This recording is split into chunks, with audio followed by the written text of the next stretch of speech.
Are you an entrepreneur or ready to become a boss? Welcome to Hawaii Boss, the business podcast made in Hawaii, where you will hear from island movers and shakers on who they are and their impact on our state.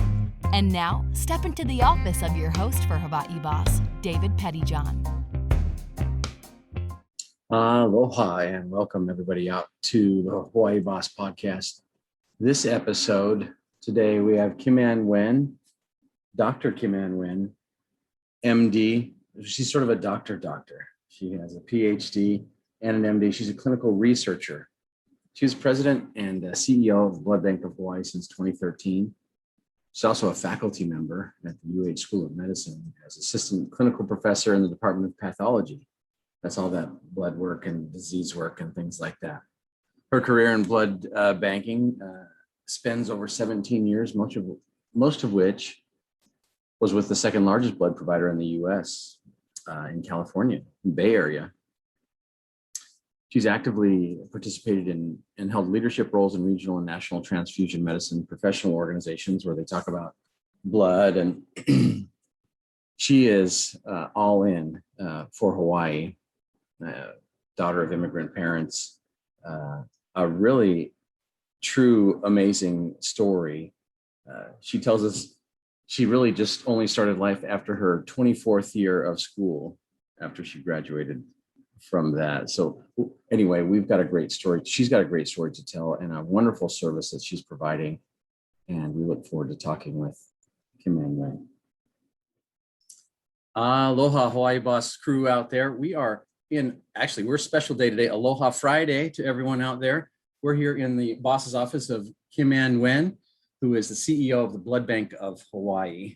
And that's what she does now. She brings with her a wealth of experience. And we come to her office today to find out about what she does as far as with blood and the excitement that she brings as far as how this helps the community and how this provides for us this essential resource for our healthcare community. Kim-Anh, welcome. Great to be here, Dave. Awesome. So you're a doctor, but you're also a doctor. So MD doctor, PhD doctor. So how many years of school how many years were you in school? Have you counted that ever? Yes. I like to joke that it took me so long to finish school that I actually had to go to the 24th grade. 20. So you just double it. So that when the kids are in high school and say, "Oh, I'm a junior, or a sophomore, I've got 3 more years." And they said, "No, just 3 more years and then double that again, and then you can have as much school as Kim-Anh here." Yeah, so, the 24th grade. That's a lot of schooling. I wouldn't wish it on many people. Well, it takes a certain type of mind and motivation, I think, to continue in the rigors of science with your background. Tell us, when did, you have to know all about chemistry, you have to know all about physics and all these different types of things. When you were young, was there something that told you that I have the mind to explore this and I understand it better than my friends? What was it? People ask me, so why did you become a doctor? Was it your parents were doctors, or right. Did you want to help people? I gotta be honest, Dave. I always just wanted to learn more about science and the human body since maybe when I was 6 years old. Neither of my parents had college educations, actually. Sure. I'm an immigrant, and they didn't really tell me where to go or what to do. And at one point, I did silly things like I made my younger brother and sister taste baking soda. It tastes really bitter, by the way. Don't do that to your younger brothers and sisters because I wanted to know what it tasted like, but I was too scared to taste it myself. So you tested out you were already doing some experiments in the home when you were young. Okay. So I really was just curious, like you said, and I just wanted to learn. And I think that's really one of the lessons that I want to talk about today is I think the journey of learning is so much more important than the destination of knowledge. Okay. And so so my whole career is really about the journey of learning. And Mhm. that journey is one that I'm still on. Mhm. And the farther down that journey I've gotten to the 24th grade, and I thought at the end of that, oof, I'm done with school. Right. That was over 30 years ago, Dave. I'm Okay. old now, and I realize now that that was just the beginning of my learning journey. Right. Well, all that schooling then prepared you for this sort of this new, the new challenges that ahead of you, because the complexities of science, particularly in this world, you're dealing with humans, and there's disease and we don't want to transfer disease, and now with this pandemic, how is all of your learning brought to bear now as the CEO of the blood bank and also an immunologist? This did this excite you and scare you at the same time when this pandemic came? It does. So I kind of had a long road. So after I Mhm. finished the 24th grade, Mhm. I was 29 years old. Mhm. Most people by that time, they're well into their lives, right? They Mhm. have a job, they're married, they have a home. I was just starting out. Mhm. And my mom sat me down, and after I finished school, and she said, well, now that you're done with school, you can start your life. You can think of settling down, having a family, and getting your Uh-huh. first job. And so I was just starting out, and my first job is nothing like I'm doing now, Uh-huh. Dave. So I can honestly say that it's perfectly okay not to know what you want to do when you grow up. I'm a good poster child for that. Well, that's scary for some people. Like, oh, I don't know. I've got this clear path lined out, and mom and dad have already told me this is what I'm going to do sometimes. So, but finding your own path. And so it sounds like in that 24 years, you wish you maybe would have prepared for that time when you were done, or you were, maybe you would you go back and do it differently? Absolutely not. Okay. Absolutely not. So here's a little bit of my road, and Okay. maybe it'll inspire somebody who's young, and mostly reassure someone who's young. So I really had a straight path. I was that kid that most parents are like, I'm glad that I don't have to worry about my kid. Right. So, I was sure that I was going to do research. I was Mhm. sure that I was going to learn science. So I I said I was going to be a researcher. I wanted to go into science. And so after college, I went into medical school. And I was so sure I wanted to do medical research, David, that I Mhm. went into an MD PhD program. Okay. So that kind of a program was, the PhD was for me to learn immunology so that I could do research, because Sure. I was going to go and pursue a Nobel Prize. Sure. And the MD was for me to pursue that research, learning about the human body. And I almost became a pediatrician. All my best friends are Sure. pediatricians because Uh-huh. they're really nice people. Mhm. I ended up going into a field called laboratory medicine Okay. or pathology because it was the clearest path towards research. Mhm. So I finished school, and my first job was a research job. Mhm. And it was a research job in the field of transfusion medicine, blood Mhm. banking, because blood banking, I still could keep a toe in doing something that helps patients. Sure. Because when patients bleed, they need blood to save their lives, but there Mhm. was plenty of opportunity for me to do research. Sure. And so that was my first job. And um, 3 years into that job, where I had research and where I could do something where I day to day was doing something to be more directly involved in helping patients, Mhm. I was miserable. I got to be honest, Dave, I was not happy because my heart was split. Uh-huh. And I finally had to come to grips with the fact that I had two different jobs, and my heart really was more drawn to the helping people Mhm. and being more involved in the day-to-day work of the blood bank. Sure. Yeah, research So, research yeah, can be sort of life draining because you're in your own head and you're trying to gather all this very important and complex information and trying to organize all of that. It can be kind of lonely in there, can it be? It's super lonely and it's very risky. And so what most people don't realize is that out of 10 ideas that a researcher has that they pursue, because it's about pursuing ideas, maybe 1 out of 10 actually makes it. Sure. And That's tough odds. 9 ideas kind of don't see the light of day. So research is very entrepreneurial, and it's fascinating, it's very rewarding, but it's also very lonely. Sure. Yeah. There's it's complicated. Yeah. But so therefore you felt in your heart that, people, then I can know really what the research is, the outcomes. I could see it. That's right. And so I absolutely love research. I love the academic pursuit, having ideas, chasing after knowledge and learning and finding new things. But my heart also was drawn to helping implement that new knowledge that was just found and making processes better and having a more direct path to patient care. And so after some soul searching, made the decision to close my research lab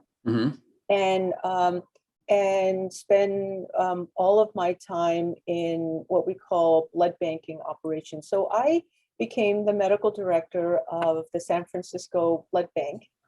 That's quite a large operation. It is. Yeah. It is. And so that's where I spent the next 12 years of my career, and hard decision, but one of the best decisions I made. Sounds like you found a home. I found a home, I found a family, I found a purpose, and I continue to learn and continue to find ways to make life better. Well, and so therefore you find yourself at now for these recent years here in Hawaii with very particular challenges related to the management and the challenge of operating blood banks here in Hawaii because of the rural nature of some of these places. Also, isn't your outreach beyond Hawaii?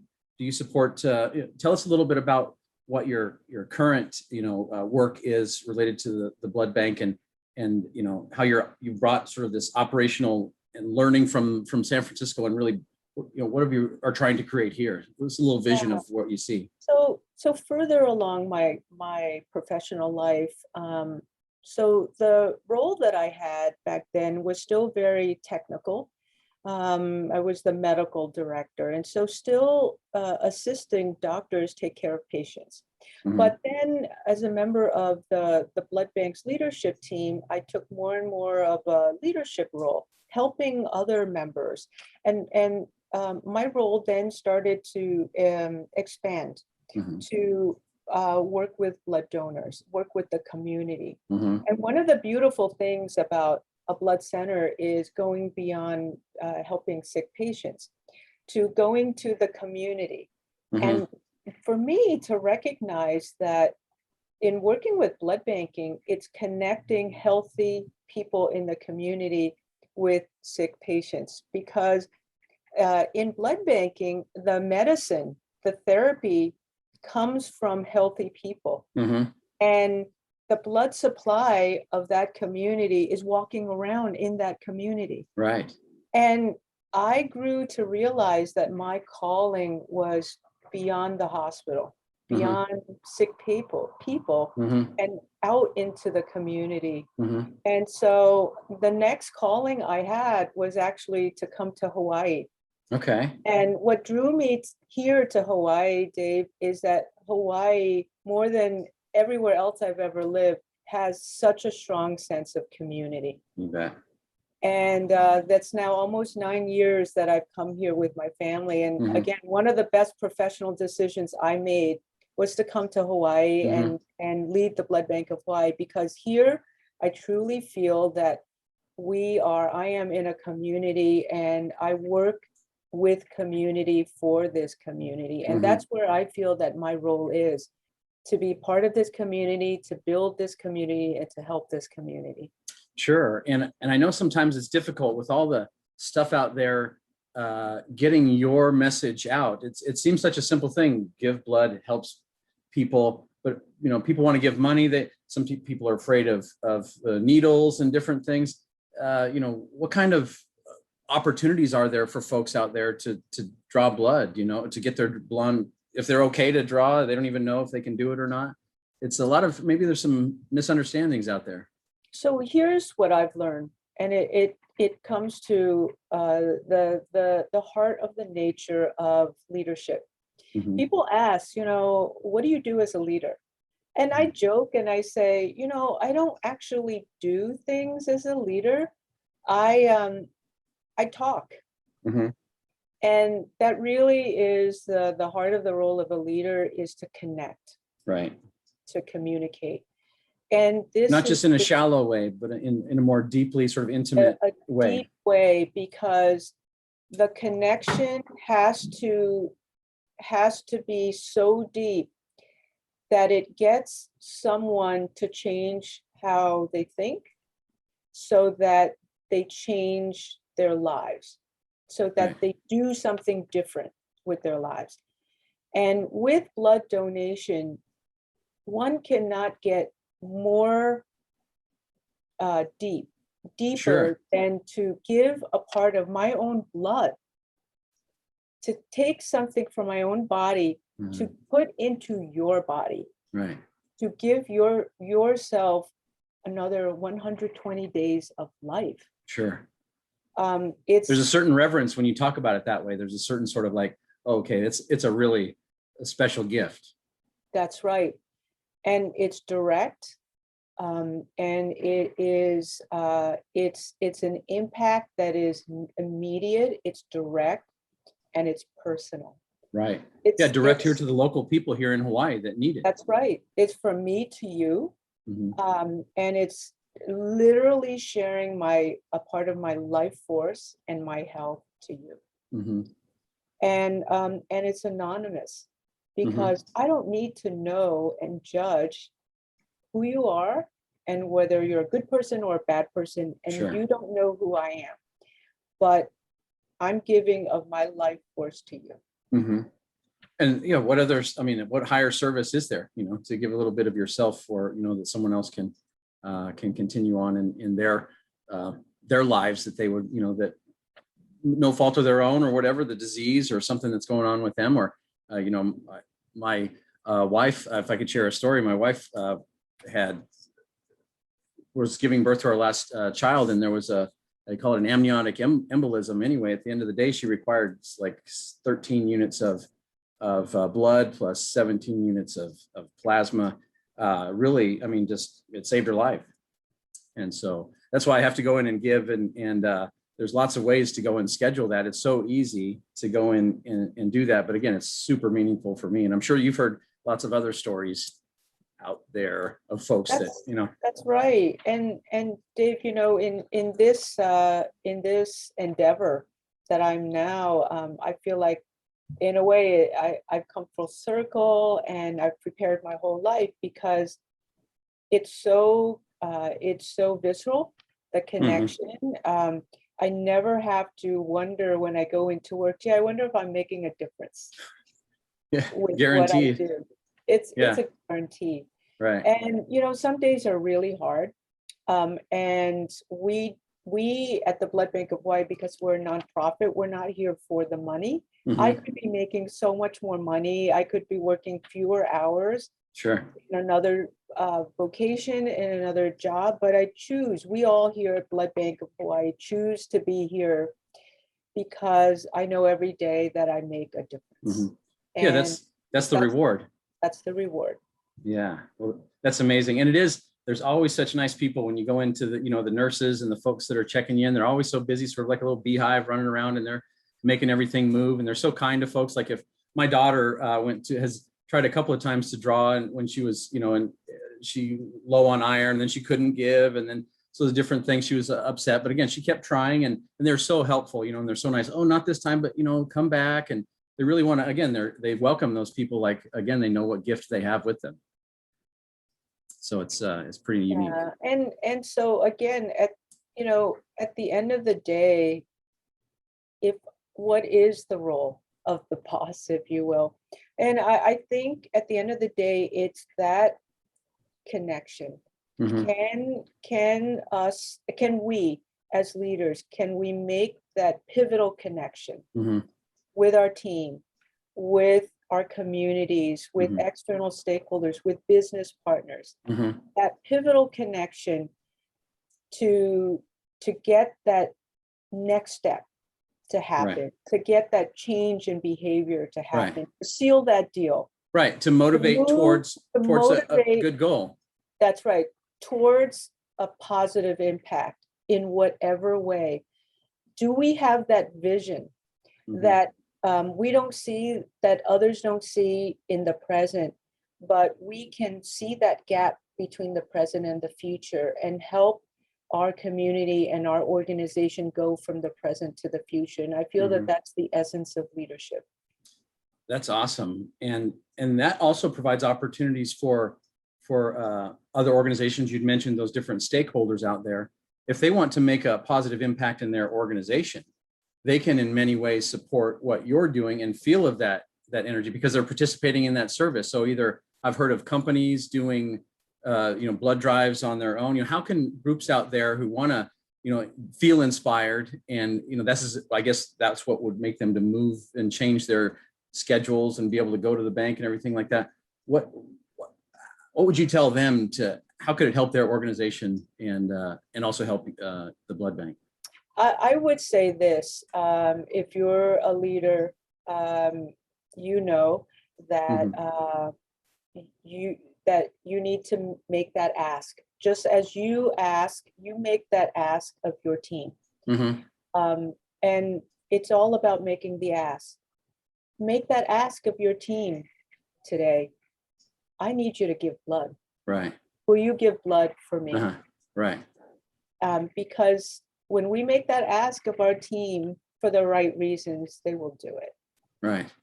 Yeah. If it's sincere, it's authentic. What am I getting? Well, we already know what we're getting out of it. And being able to share that, here's what benefits come from it, and being able to explain that to people and to see that vision for the first time, like, oh, I really can help someone. As people, you've kind of come full circle here to Hawaii. You're really, it feels like as a leader, you've, established what you've wanted to with the bank. What other things, challenges have been, what kind of pressure has been on the bank lately? And so to share the story of, how much you really need our services out there. Yeah, so we've all been impacted by the pandemic, and you may have heard that Blood Bank of Hawaii has been really challenged because of the way we collect blood. Mm-hmm. Before the pandemic, 80% of Hawaii's blood supply, and at any one point in time, everyone needs to understand that Hawaii only has a week's supply of blood on hand. Our blood supply is very fragile, and we need 200 people to come in every day. Before pandemic, 80% of our blood supply relied on us having blood drives, going out to neighbor islands, high schools. Sure. Well, the pandemic lockdown shut that down. Yeah. And so we had to scramble to come up with a new way of doing blood collections. Mm-hmm. And we were able to do that with pop-up donation centers, and the community came out to donate. Mm-hmm. And so now with the opening, we're gradually transitioning again. And as we do that, we need the people of Hawaii to transition along with us. Mm-hmm. So coming into hurricane season, once again, our supplies are starting to come down. Mm-hmm. And so what I would ask of the folks in Hawaii is help us to prepare for hurricane season. Mm-hmm. and come out and get our inventory back up to where we need to be. Mm-hmm. Because as we look at what's going on in the mainland with all the fires and mm-hmm. all of the disasters, we cannot rely on imports of blood from the mainland to mm-hmm. help us. We gotta help ourselves. Well, that's sort of a stark realization, I think a lot of people probably don't know that, or they don't even think about it until something happens to their loved one or themselves, that, wow, this is really a precious resource. And we worry about water resource and reserves. We worry about all of our, but maintaining this precious lifeblood seems like something that should be a little higher on. And I'm sure it is. I'm sure that there's the government and different things, different resources that are trying to build this. Is there a coalition of folks working together, really trying to get this message out? Yes. So we have wonderful, what we call them lifesaver clubs. Okay. Schools, churches, businesses, organization. We also have an amazing board of trustees that help support the blood program. Okay. But we need everybody to help us, and right. So we've built up our website, bbh.org. Okay. And so donors can now go in and make appointments online. And okay. So bbh.org, and you can go and check out where we are in a location near you. So right. we've really enhanced our safety. Mm-hmm.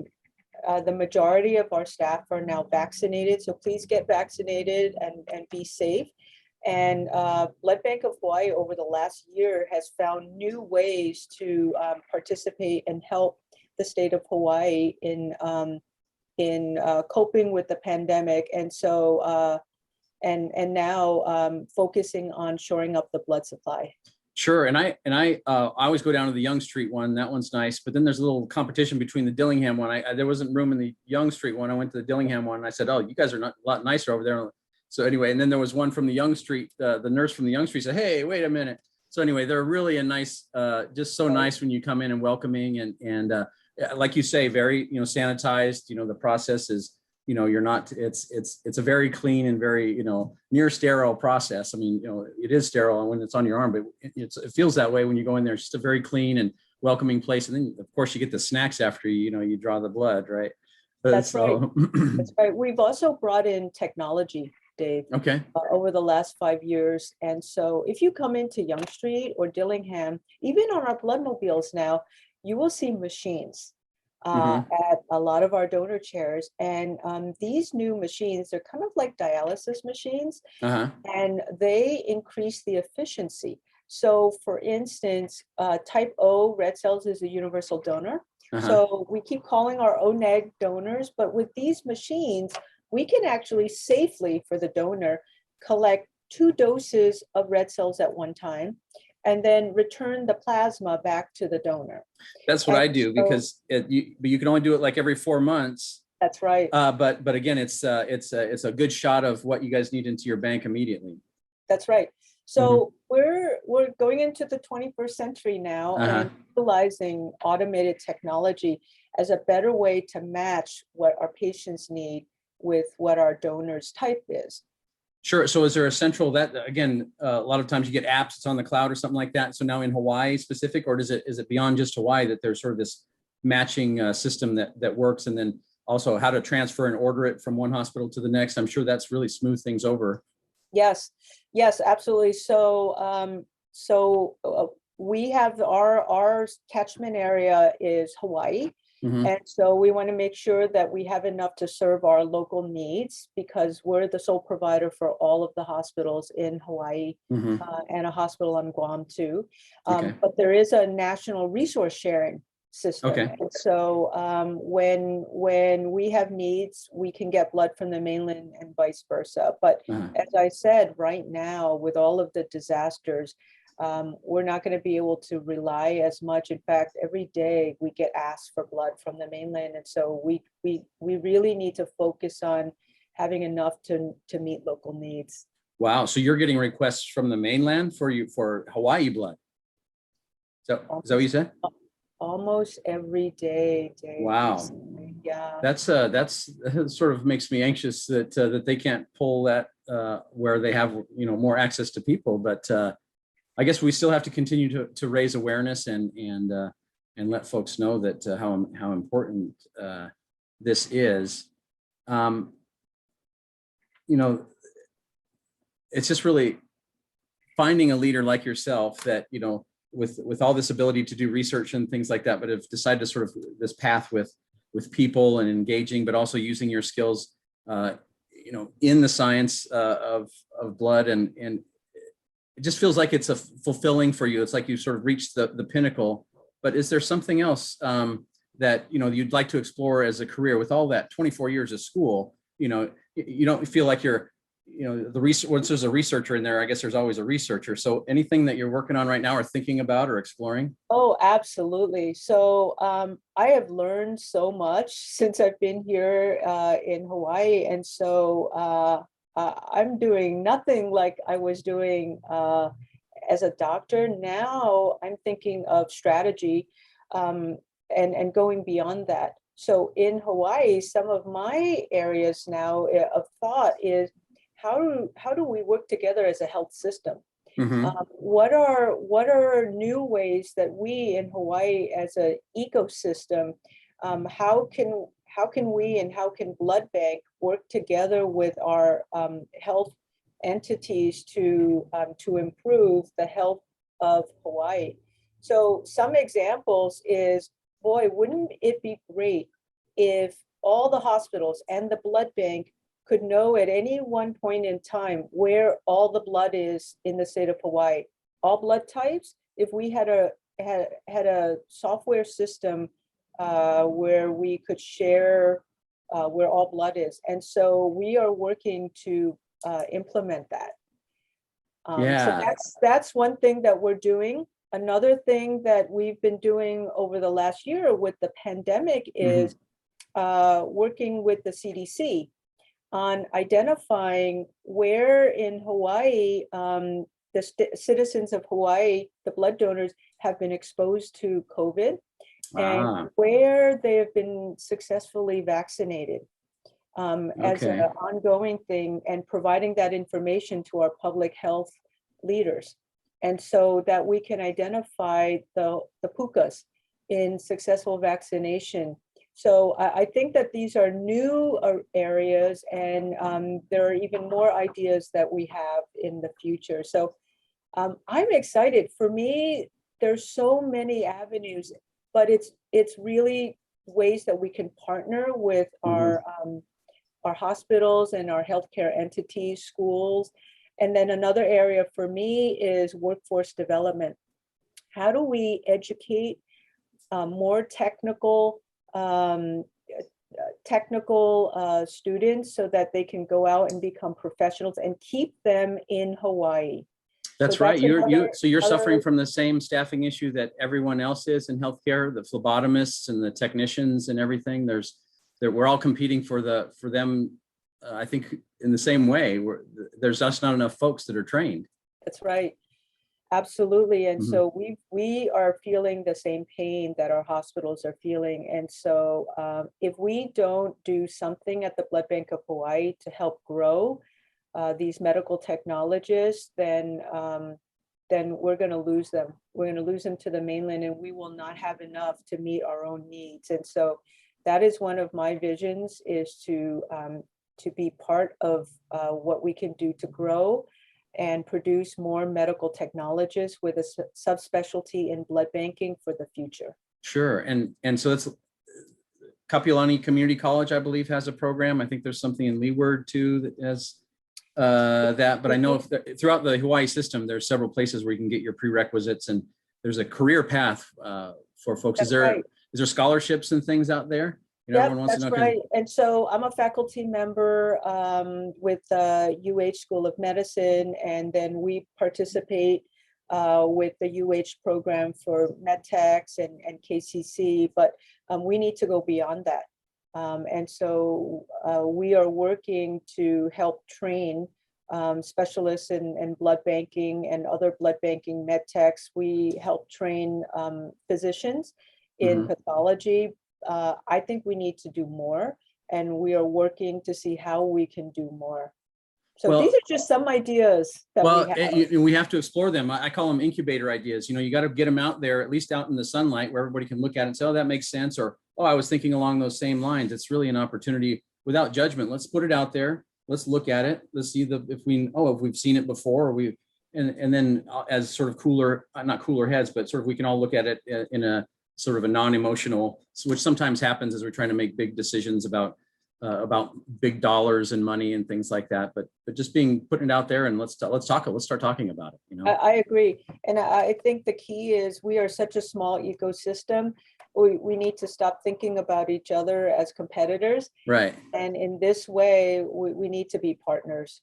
Yes, and just finding venues for us to begin having those conversations. And so we'll have all of your information, of course, available as we post this up, and because we want to, was it bbh.org, right? bbh.org. It's so easy. That's a nice one. You got a nice easy one too. So anything you want to find out about being able to donate, or if you're eligible, if you have questions, there's folks there to answer questions for you. Schedule an appointment. I think there's a handy little app where you can schedule appointments on your own, and then they send out a nice little reminder, hey, your donation time is coming up. So yeah, it's really a great, it's not over from a donor myself, it's not overbearing, it's real. And if you need to change your schedule, like, oh, you can't come back anymore, because it's really flexible, they want to work around your schedule. So it's you've built something very welcoming and nice there, so we can see that and appreciate that.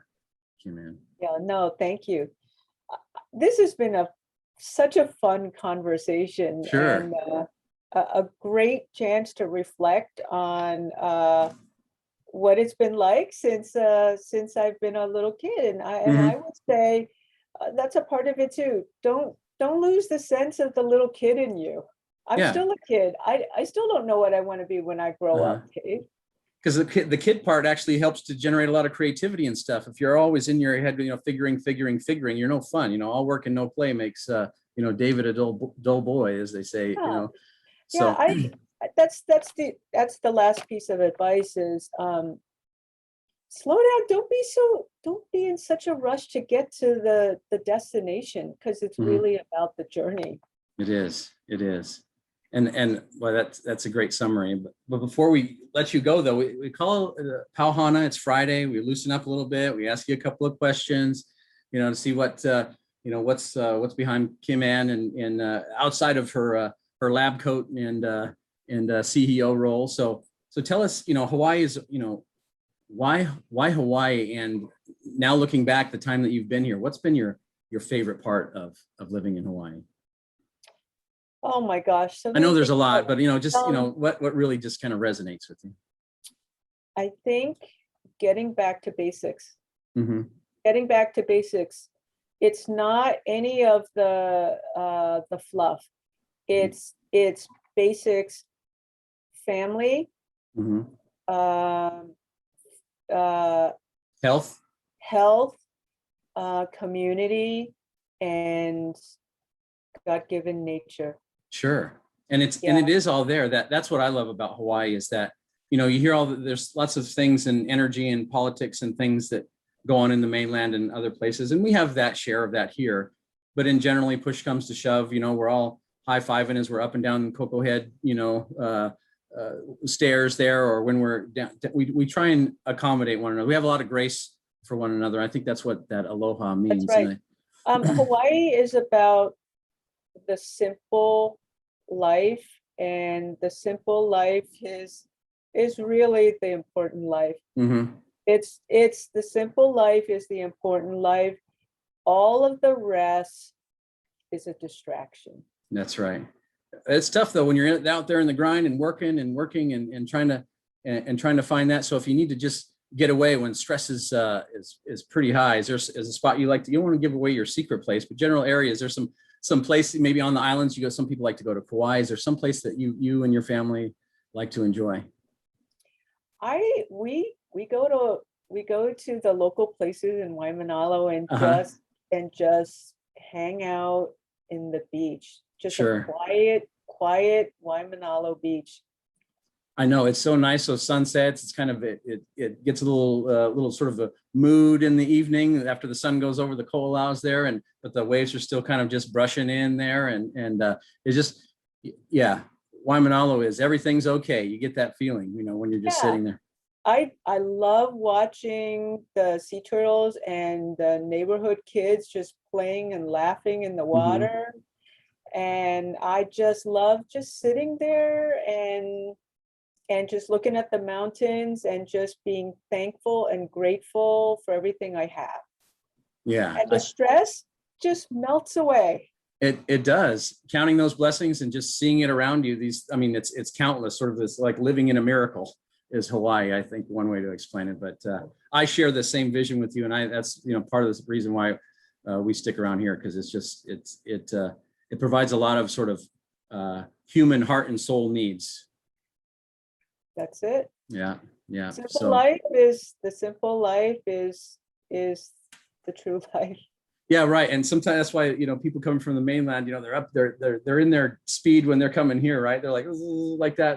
And hey, take it easy, like, let's slow it down a little bit. There's a different pace over here. Once you see it, then you're like, oh, but at first, you can't see how everyone's just so slow around here. No, we're getting it done. We're getting it done right our way. So it is a blessing to live here. And it's been very nice to spend this time with you. And I hope, as here at the Hawaii Boss, if you've ever got a drive going on or anything like that, we'll do daily commercials if we have to out here to let folks know that we need your blood. Thank you. That's right. Thank you. And then the last one, you ever walk up to someone, kind of eye out their veins before you say hello? All the time. Hey, you got nice veins there. If you think, yeah, I'm a true vampire. When I'm at the beach, I don't look at people's body shapes. I do look at their veins. They're like, hey, come on, I think you're a great candidate. Come on, here's my card. We got a seat for you over here tomorrow. That's what I look at, the insides of their elbows, Dave. That's funny. Well, hey, it's just part of the work we do. We key in on the things that we know, and again, it's been such a pleasure. I hope we can catch up again soon. And mahalo. Thank you, Dave. Make sure to subscribe to Hawaii Boss and follow us on social media at Hawaii Boss Podcast at the links in the description. We'll see you soon in the boss's office.